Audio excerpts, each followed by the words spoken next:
Oh, there you go. Good Are morning. we live? Good morning, Mr. Nigel. How are I'm good. you? I'm good. You're looking all Uh, cozy today. I have to. It's freezing out here. I've got the heat turned up really quite high Oh, today, and wow. even my dogs are snuggling up in their den where they are on their beds. They're all asleep. They didn't want to be outside this morning, so they're all snuggled up. They've eaten. So it's cold here. We were supposed to get snow. We may get snow yet Oh, today and tomorrow. I think they said Tuesday, Wednesday, and maybe I Thursday. can't So it's coming. imagine living in that weather. It's That is so just frigid. cold. You go out there for about 5 minutes, and your finger ends are freezing off. So every time I don't take them for a walk up the hill, it's like I come in and my finger ends are numb. I don't Yeah. like it. I've Yeah. always been somebody who has You gotta warm come hands. out here. Move to sunny California. I know. It is. It's beautiful. I mean, that's the only reason why I'm here. Atlanta, I love. I love the people. You do. I love the seasons as we've discussed. But heavens, that frigidness that's up in that northern eastern part, it's just like it's been raining out here, but Yeah. we'll stay cozy. Yeah. Welcome to those who are tuning in to the morning show. Today we are talking about Foundation for Change. That's our week discussion. And yeah, it's just essentially how to say no. One of the most difficult things to do, which is when you say, "Good morning, Tony." It is absolutely so difficult to say no. Why is that so? When the reality is, it's kind of liberating. You own yourself, your accountability. It's just, boy, I thought about what I could share with the audience. And this is what I call a channel that's catered to singles, those who are seeking relationships, those who may have struggled with their divorce and are now detouring and going towards a different chapter in their lives, and families managing life and work. And so I was thinking about that word, how to say, yeah, juggling. It's really an art. And I thought about one of my mentors who, interestingly, I came across many, many years in the Larry King Show, which he recently passed. And it's amazing to, my heart extends to their family. He has done over 50 million shows. And he showed up, and he showed up. But not to deviate here.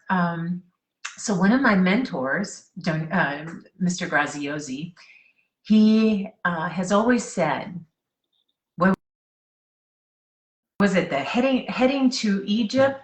What is that? What is it saying? Saying yes will lead you to Egypt. Saying no will lead you to the promised land, or something to that effect. And you stop and think, how often do we say no to the people that we love because, again, we're trying to do this juggling act? To reflect back on the main reason why we're here, I thought about what I could share with you guys this morning. And not too long ago, during the holidays, we have been on lockdown here in California, where it's highly advisable that we wear our mask. Particularly here in San Diego, you've got to wear your mask. Other regions in the state don't really require it, but even when you're out running, when you're out walking, it's required. So we became aware of this early in December, later, mid part of December. And so my daughter's father, he reached out earlier, several months back, and he had planned to take our daughter to Arizona during the holidays so he could celebrate it with his family there. He lives in Texas. Long story short, I said, in December when he approached me, I said, I really do not want her traveling out of the state. And the agreement is, if you're willing to comply with what I am asking of you, then we have a deal. You can visit with her here in California. Well, turns out he comes over to pick her up and, just all smiles. And within 2 or 3 hours afterwards, I get a phone call from my daughter. Mom, I need to talk to you, but I was busy on another call. And I said, honey, I'll get back to you. So I finally call both her and him on the way to what turned out to be Arizona. I asked him not to take her. And so he said, I'm sorry, I lied to you. And so as you can imagine how I felt, I had entered into an agreement with someone. I had said no, and then they deviated and weren't really forthright. So one of the things that I have a problem with oftentimes is when somebody can't be honest, can't trust, you extend them courtesy and they are unable to reciprocate that and get that trust back from you. So I thought I'd share that with you because many here are like parents that, always are combating for some reason or the other over issues like this. And it may be in business too. I think it's really interesting. In business, sometimes we have to say no because we've got to get our things together, our lives together. So I wanted to ask you, Nigel, when has been a time in your life where you've had to say no, when you really didn't want to?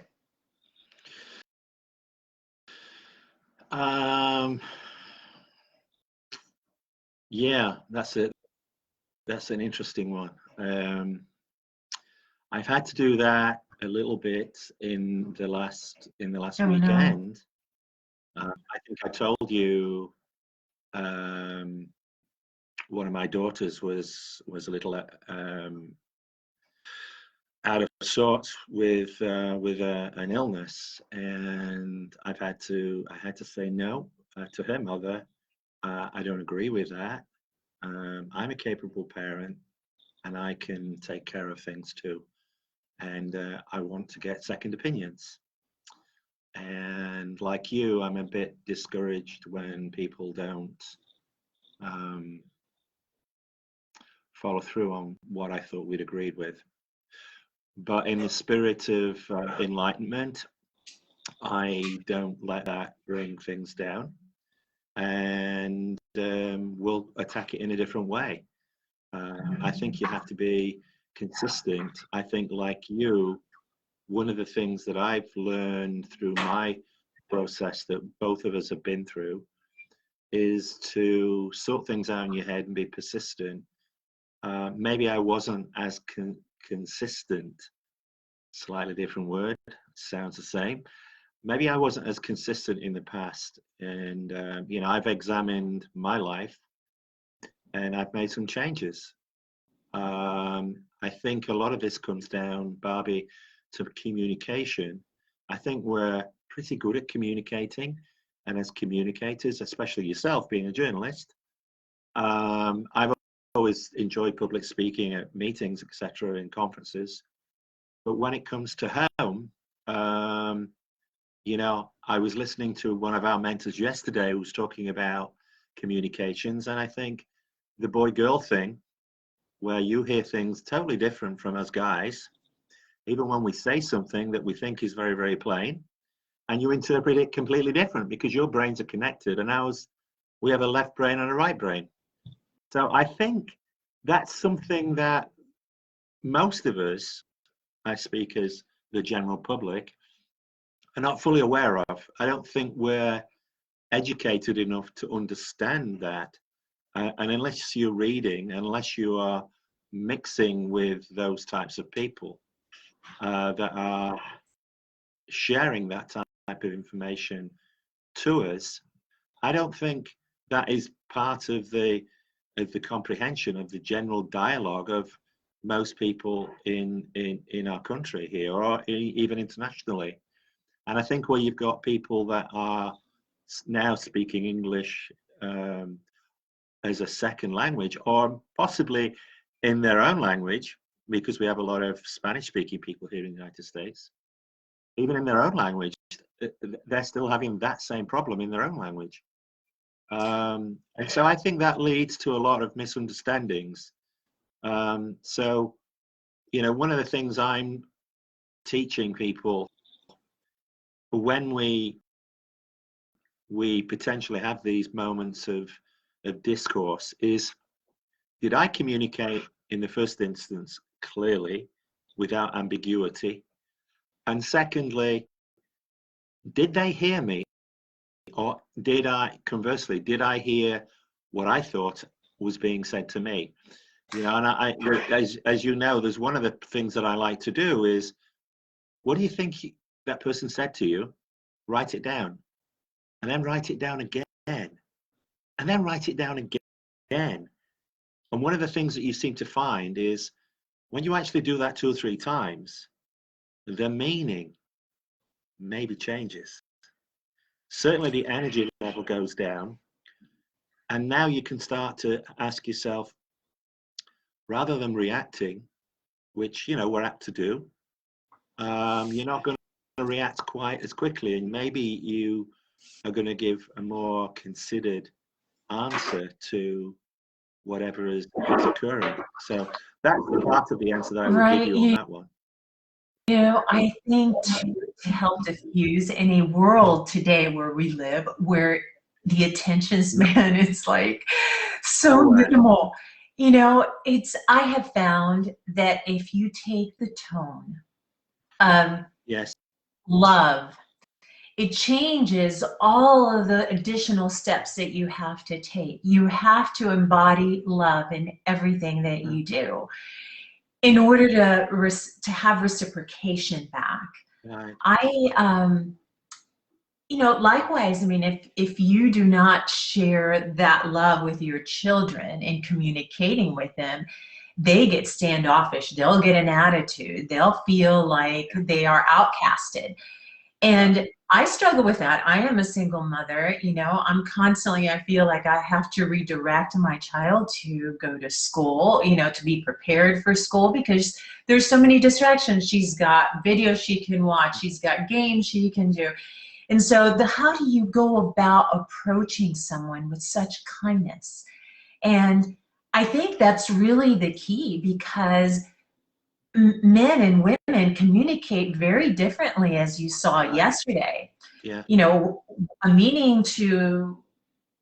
men are very aggressive by nature. You know, women can be very aggressive. They are really in tune with their masculinity, you know, as I can sometimes be. And then there's times where I'm just more feminine. I look feminine, but I'm very assertive and aggressive.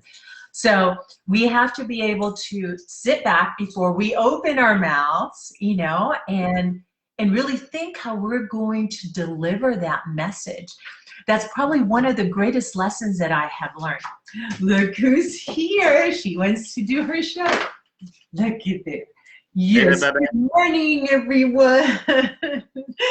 She's showing up. All right, Babette. So yeah, I think that's critical in the way we communicate. And, you know, the same applies in business. You know, there's people that have been really gracious in approaching me, and because my time is so limited, I can't serve them in the way that I desperately desire. The one thing that, you know, I'm often approached also with service, and I love service work because it's one of those things that empower me when I'm able to serve. And, you know, sometimes I have had to say no because I've had something in my calendar. But, you know, I think that's why it all goes back down to, or it's derivative of having a plan outlined. And you have that clarity, that vision board that says, today I am going to accomplish this. And this is what I want the show really to be, to empower souls to know that it's okay to say no to things, so you're able to progress, you know, particularly when you're going through a divorce. You know, you've got all these friends come out, hang out with us, and And you have to be so tunnel vision in a way so you can be able to accomplish all your tasks at hand.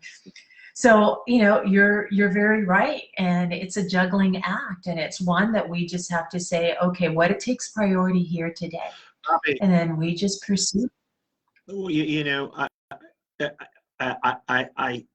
I can see that, or I'll accept that you're a very assertive person.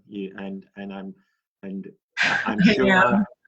I'm sure in your moments you could be quite animated. I'm all in. I can be and have been the bull in the china shop. Just because I like to jump in, I'm a typical type A male, but I like to jump in and fix things. I'm a fixer.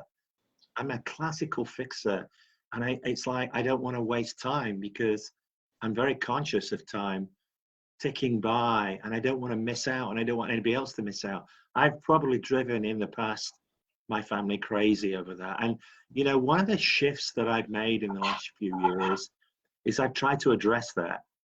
I am really, trying as hard as I can. I'm trying, but I am doing things in a different way.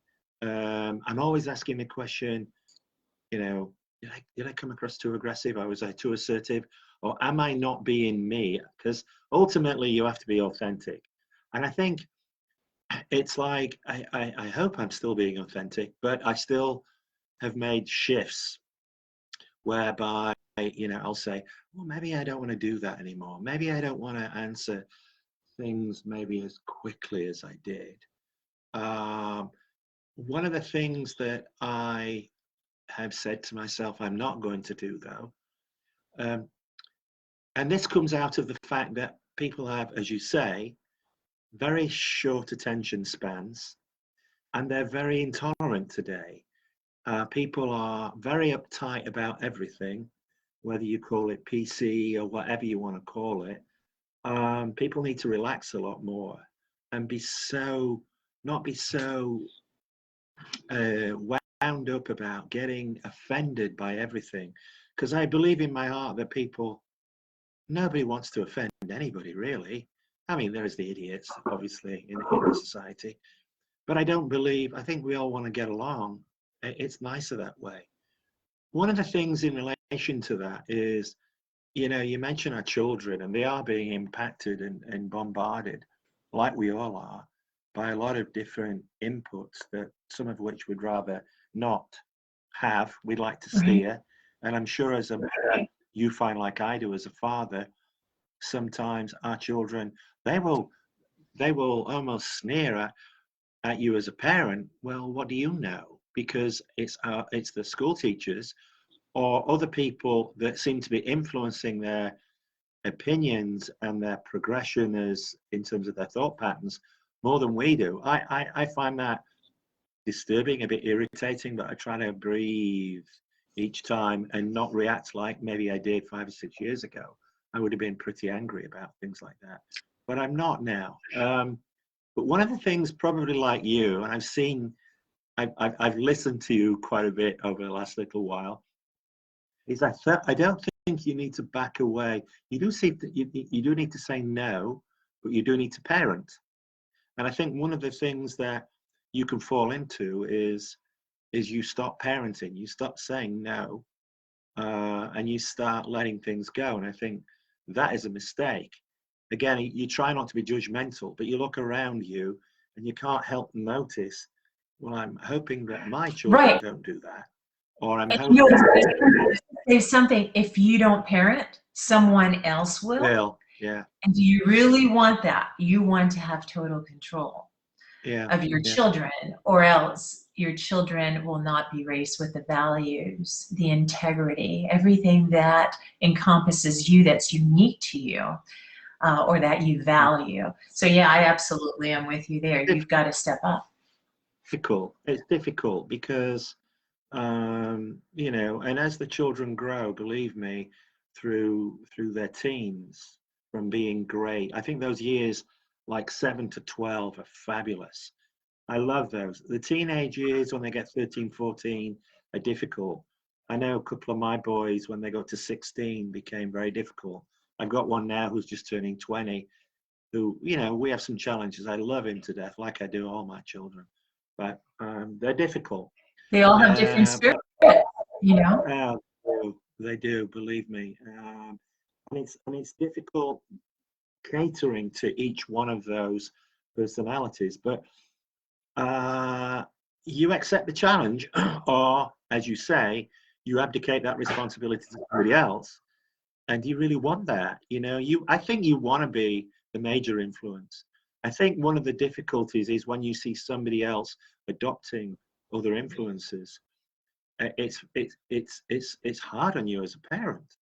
Really, really tough. I find that very tough.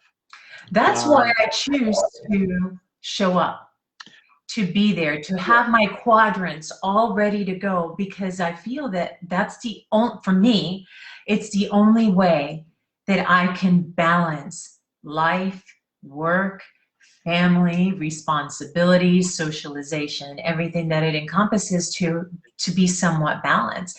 And this is one of the reasons why I wanted to reach out to so many people, and I think this is the perfect venue to let them know that they are not alone, and which leads to other things, obviously, that we have planned. But yeah, today it's I am a hot mess, as they say sometimes in the morning. I am trying to do this, do that. But the reality is it's me, and that's what molds me to be unique in my own way. And that's what allows me to serve all my different quadrants, if you will.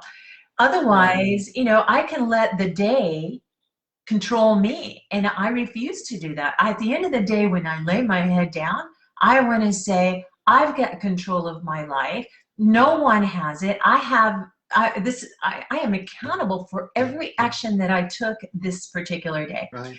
And it's just one of those things that I am just determined. It's like no one controls me. I essentially have mapped out my world.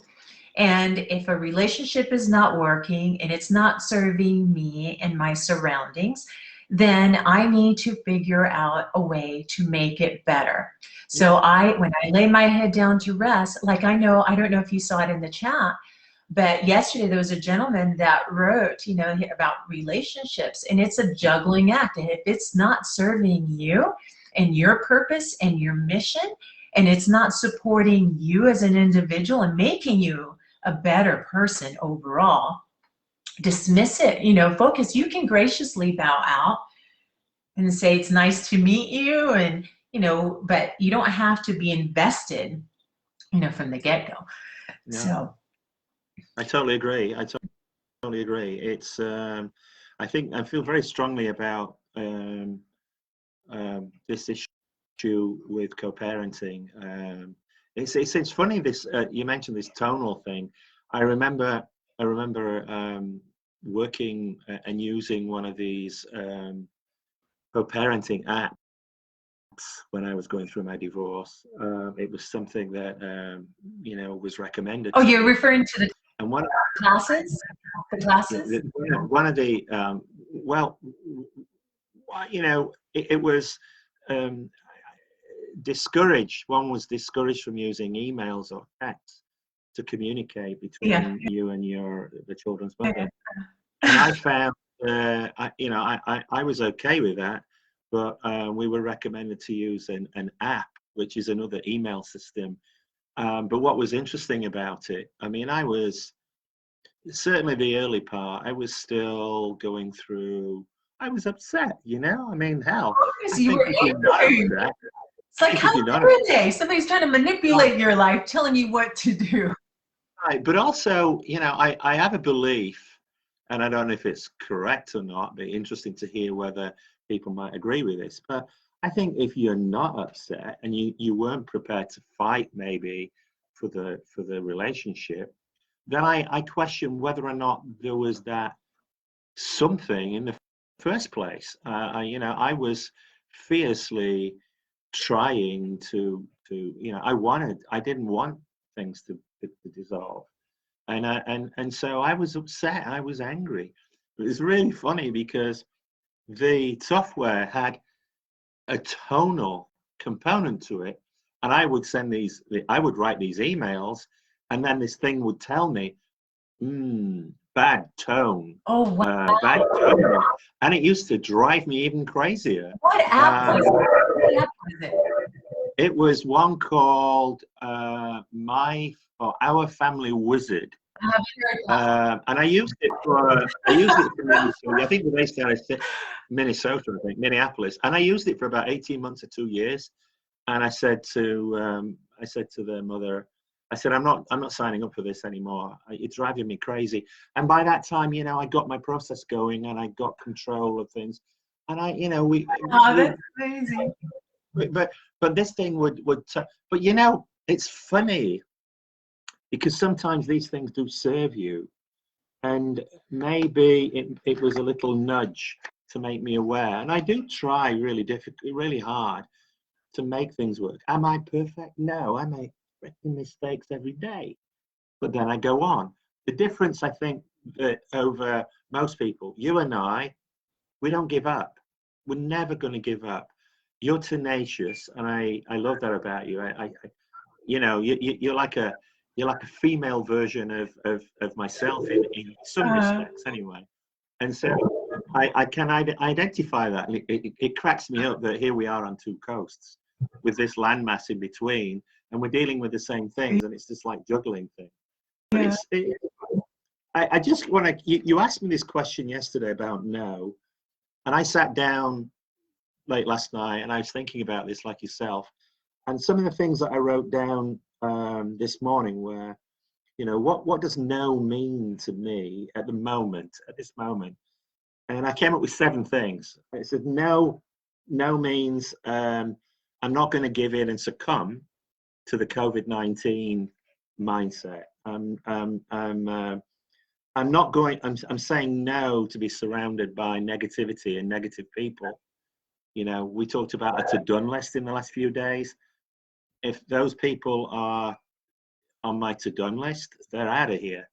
I'm just saying no. Another mentor of mine that lives in your area, actually, John Assaraf of The Secret fame, he tells a wonderful story about his mother, who lives in Montreal, because that's where they're from. And he tells a wonderful story, and he says, I love my mother to death, but I call her a psychological vampire because she draws, she sucks the life out of him. She says, I love her, but she can't be with me all the time, And I always thought that was an interesting term, because there are people that you absolutely adore, but it's like, oh my God, when are they going to get positive, And to dovetail to that, we are the average of the 5 people we hang out with. So we have to be super, super careful our surroundings because of the energy that they, like you were saying, I call them energy vampires. You can be in a relationship also, and you've got somebody that's just all about, they want me. It's all about me, as opposed to serving. And the reality and the discovery that I think is just so incredibly magical is that if we remove ourselves from the equation, and we strive to serve others within limitations, because it has to be a balance. There's got to be a balance in relationships. We will discover so much about ourselves that it's enlightening. It's just, but you're right. Those energy vampires, you got to be careful who you surround yourself with. Absolutely. So along that lines, my third one was no more procrastination over things. Now, this is a tough one for me, but like a lot of people, I think I'm better than average. I think I'm probably the top 70 percentile, but I'm not better. Yesterday, I procrastinated a little bit. I'm cross with myself now. But I said to you yesterday, I need some buffer time. You asked me what I was going to do. I did a few things, but I didn't do everything. But I crossed off some things on my to-do list. But not everything.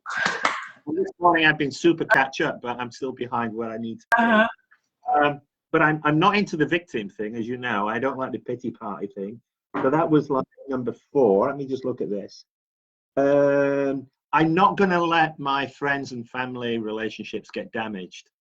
That's a tough one, because when people are low in energy or they're having a tough time, it's a little difficult, again, because you don't want that in your life, but you have to accept it, and you almost have to absorb it like an absorbent rag, because there's wet all around you, so to speak, and you have to absorb that and throw it away. We can love them and support them from afar. Yeah. And as a result of the confinement and not being able to socialize, physical and mental health, I'm not going to let that going to be impacted. So that was number 6. Tell me real quickly number 7, because we are like a few minutes past our time. Okay, my last one then, just for the day, is I'm not going to allow myself to believe that the future, the best days are behind us. I'm going to be optimistic and make sure that in my mind, I have a belief structure that tomorrow, next year, next 5 years can be better for us all. Absolutely. Than those are great points that you brought up, and particularly when we're down and out during a divorce process, we know what it can feel like. Yeah. We feel very left alone. We have no support. I know for a fact, for me, I couldn't turn to anyone. Some people, they're almost ashamed. They're ashamed, and they don't want to let anybody know that this beautiful couple, or the one that has portrayed this perception, you had it all. Yeah, that's what people thought. And the reality is, you have to come to grips of what you're going through. You have to come to grips with what's taking place, and set your limitations. What are you willing to do? So I'm glad we have this. I hope some of our viewers are able to get some insight, and considering our limited time, we want to deliver to everyone here that tunes in, and we're so grateful to you just to tune in and just listen to us. Tomorrow, our day 4 is kind of mirrors a little bit about flipping our fears. That's tomorrow. And so I want you guys to stay tuned. But how do we go about flipping those fears? And much like today, it's just like being able to say no. So at the close here, we not only want to thank you for tuning in, but we want to make you aware that Nigel will be coming out with a book he shared with us this coming February 18th. Is that correct? February 18th is what I'm hearing. And what is the title of it? It's Bouncing Back with Purpose and Vitality. Love a strategy for dads. I love that title. Yeah, Bouncing Back from Divorce with Purpose and Vitality, a strategy for dads. I love that. So within the next, I guess now 27 days or so, we'll be going live for you and sharing some of our perceptions of the whole experience of being single, dating, and let's see where it leads us. But definitely, I've got three huge projects that are in the works. My mind is just going, and I'm hoping to deliver that to you guys sooner than later.